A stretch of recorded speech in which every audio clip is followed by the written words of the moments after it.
Hey, if you enjoy stories that actually make your skin crawl, make sure to hit that subscribe button and turn on notifications because what I'm about to tell you is not something you'll easily forget. My name is Michael Harper. I'm 32, and until last month, my life was nothing more than late-night coding sessions, weekend hikes, and an unhealthy obsession with conspiracy documentaries. I never believed in UFOs, not seriously.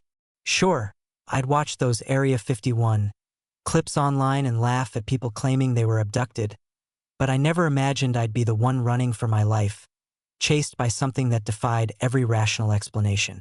It all started one Friday evening. I had just finished debugging a client's code and decided to blow off steam by taking a drive into the Nevada desert. I wanted to clear my head, stretch my legs, and maybe get some drone footage of the sunset over the mesas. I didn't think much of the no trespassing signs scattered around. After all, I stayed on public roads. By the time the sun dipped below the horizon, the sky was a canvas of reds and purples, and the desert stretched endlessly in every direction. I parked near a dry wash and grabbed my camera. That's when I noticed a faint, pulsating light far off in the distance. At first, I assumed it was a helicopter or maybe some remote mining equipment, but then the light started moving fast but without sound. My instincts told me to leave, but curiosity got the better of me. I drove closer, keeping my distance, and that's when I saw it clearly. A massive metallic disc hovering silently, with lights that seemed to shift colors in a pattern I couldn't comprehend. My rational mind screamed, "Run!" but my body froze. Suddenly, the craft shot upward with a speed that made my stomach lurch, then hovered again, closer this time, as if it had noticed me. I panicked and hit the accelerator, tires kicking up sand and rocks. The strange thing was, no matter how fast I drove, the craft followed, perfectly mirroring my path. It wasn't like a helicopter or plane. It was as if it anticipated every move I made. For the first time in my life, I felt true fear, raw and suffocating. I tried calling the police, but my phone had no signal. Every instinct in me screamed to find shelter, but the desert at night offers little cover. That's when I remembered reading online about an old, abandoned mining facility near the restricted area of Groom Lake, basically the outer limits of what people called Area 51. I didn't know if it was a good idea, but at that moment, hiding anywhere seemed better than being exposed. I turned off the main road and headed toward the coordinates I'd memorized from Google Maps earlier that week. As I drove, the lights of the craft followed without hesitation. Then, out of nowhere, my car's engine stuttered, sputtered, and died. I was stranded. Panic surged through me. The disc descended silently, stopping just above the desert floor, casting a shadow that made the sand seem unnaturally dark. I grabbed my backpack, stuffed in some water and my camera, and ran. My legs burned. My lungs screamed for air. And still, I could hear nothing. No engine, no whirring, just this low, almost imperceptible hum that seemed to penetrate my bones. I stumbled over a ridge and fell hard, scraping my hands and knees, but when I looked back, the craft was there, hovering, immovable. I remember thinking, this can't be real. This isn't happening. And yet it was. Then the most terrifying thing happened. A beam of light, pure and blinding, shot from the bottom of the craft. I tried to roll to the side, but my body froze. It was like gravity had shifted. The next thing I knew, I was standing or maybe floating inside a space that defied physics. The interior was unlike anything I could describe. Metallic walls, smooth, seamless, glowing faintly, with panels of unknown material and symbols that made no sense to me. There were no sounds except a low vibration in my chest. Then a figure appeared. It wasn't human. Tall, thin, grayish skin, enormous eyes, and limbs that moved with impossible fluidity. It didn't speak, but I understood it in some strange, instant way. I was being observed. My mind raced, trying to reconcile reality with hallucination. I didn't scream. I couldn't. I just stood there, shaking. Hours, or maybe minutes, I can't be sure, passed. Then the craft shifted, and I felt my consciousness pulled back into my body. I was lying in the desert, my car nowhere in sight, the craft gone, but my backpack was there. I thought it was over. I thought I'd somehow escaped. But the next day, when I returned to the city, my computer was filled with strange files. Images and videos I hadn't recorded, maps of the Nevada desert, and coordinates I didn't recognize. That was when I realized I hadn't just been followed. They were studying me, and they weren't done. The next morning, I woke up with a pounding headache and a creeping sense of dread. My phone buzzed. Messages I didn't remember sending, images I didn't take, coordinates pointing somewhere deep in Nevada. I tried to rationalize it. Maybe I'd hallucinated. Maybe I'd lost time. But the files were real, stored in my computer, unaltered. Couldn't ignore it. Something was pulling me back. I had to know. I packed a small bag, flashlight, water, my camera, and a few emergency tools. I decided to follow the coordinates. They led me to a gravel road that cut through barren desert land. The closer I got, the more I felt an oppressive presence.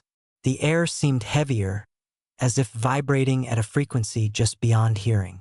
I drove cautiously, noticing every shadow, every flicker of light, but the desert was empty, or so it seemed. Hours later, I reached a perimeter fence marked with warning signs: restricted area, unauthorized entry prohibited. My pulse raced.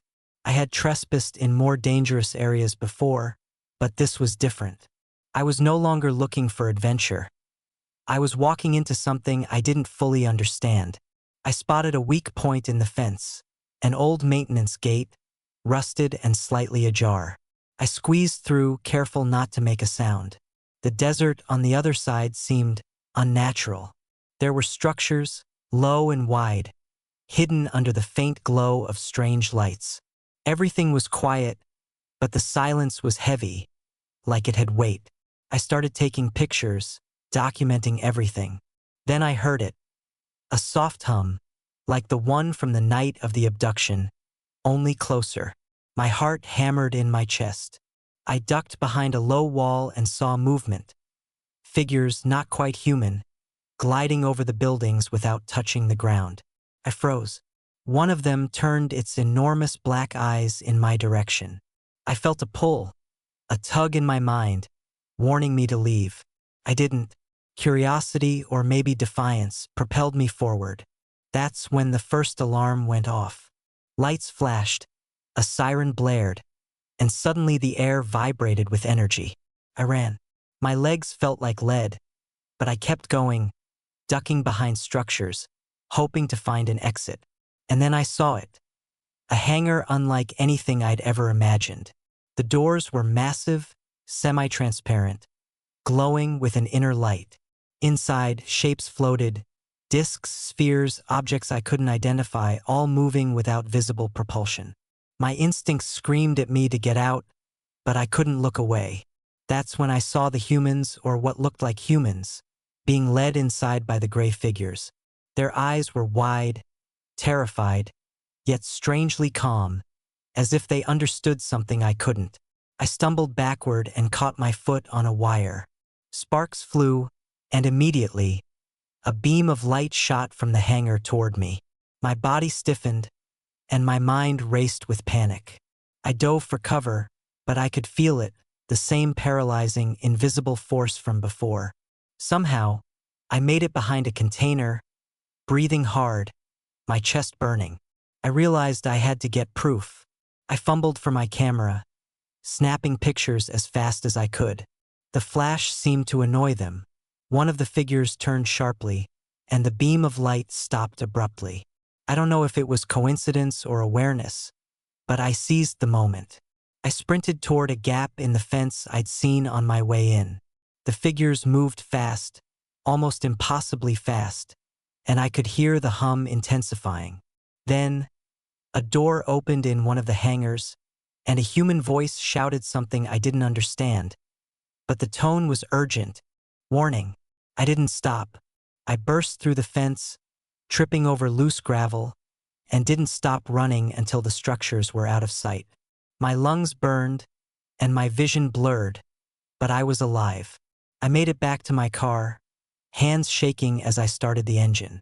As I drove away, I glanced in the rearview mirror and thought I saw the faint glow of lights moving in the desert behind me, tracking my path. Back in the safety of a motel room, I reviewed the images on my camera. The photos were unsettling. Some were clearly of the hangar and the figures. Others were not.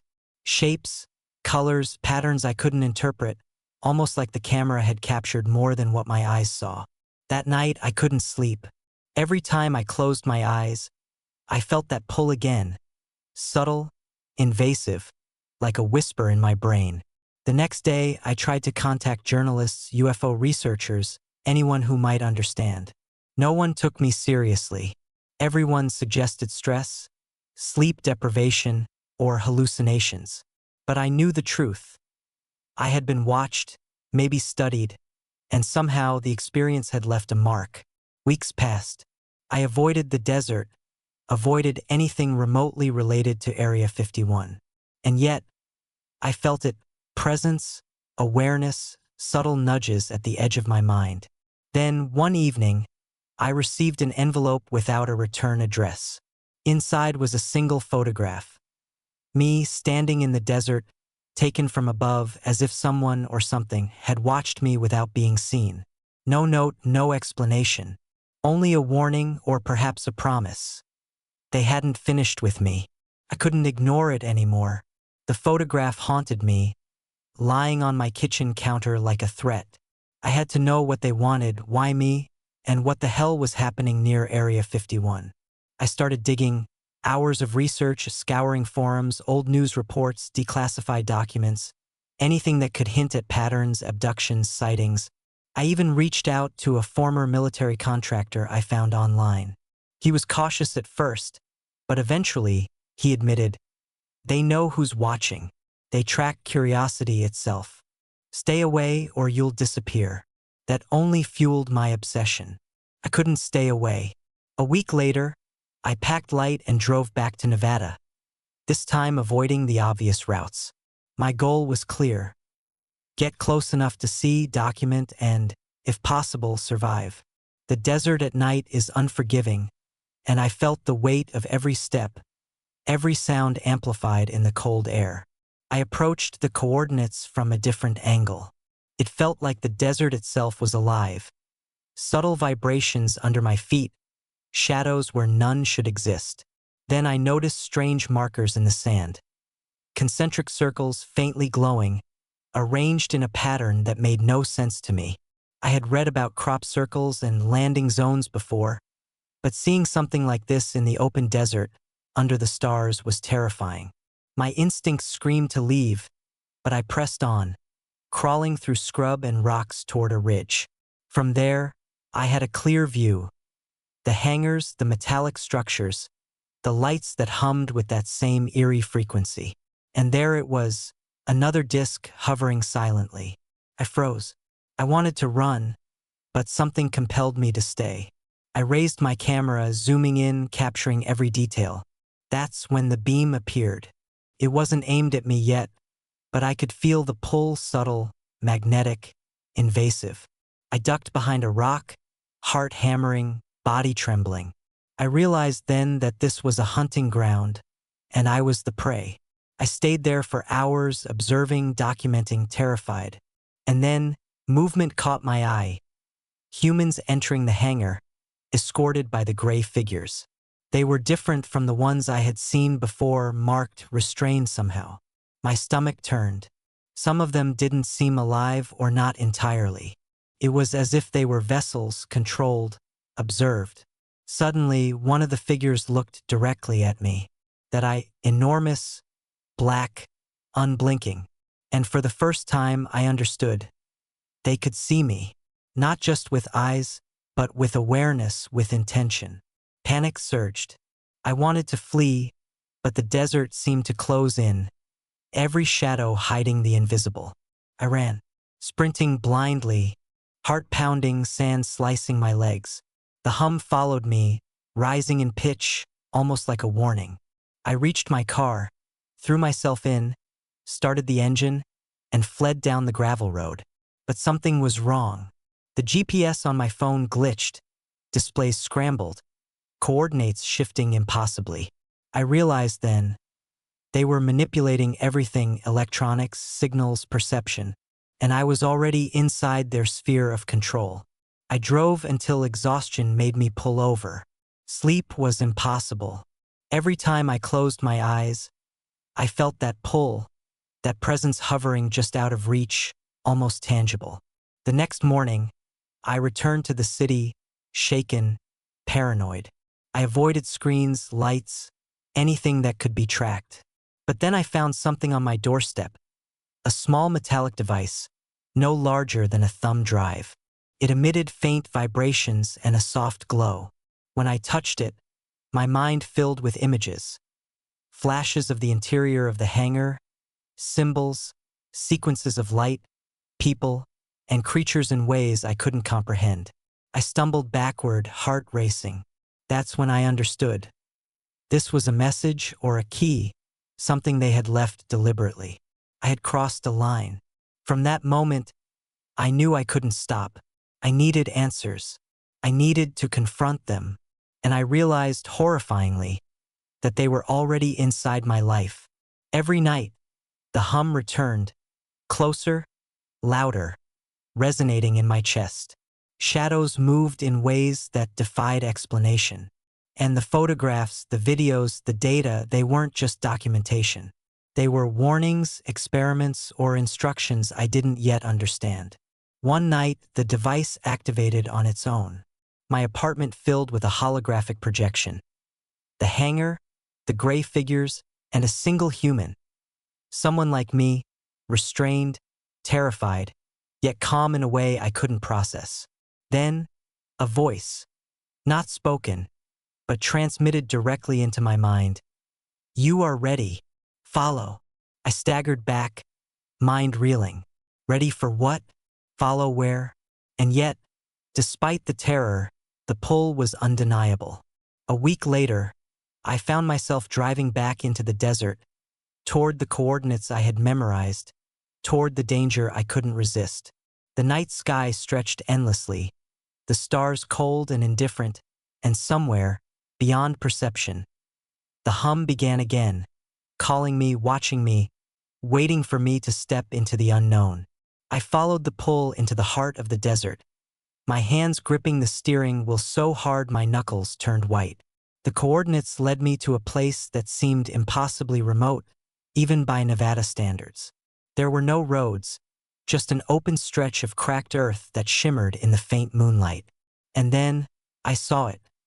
The craft, larger and more imposing than any memory could hold, hovering silently just above the ground. The air vibrated with that familiar hum, a sound that now felt like it belonged inside my chest. My instincts screamed to turn back, to abandon everything, but the device on my belt pulsed with energy, urging me forward.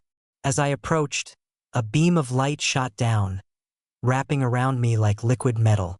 I felt my body lift, weightless, suspended between fear and awe.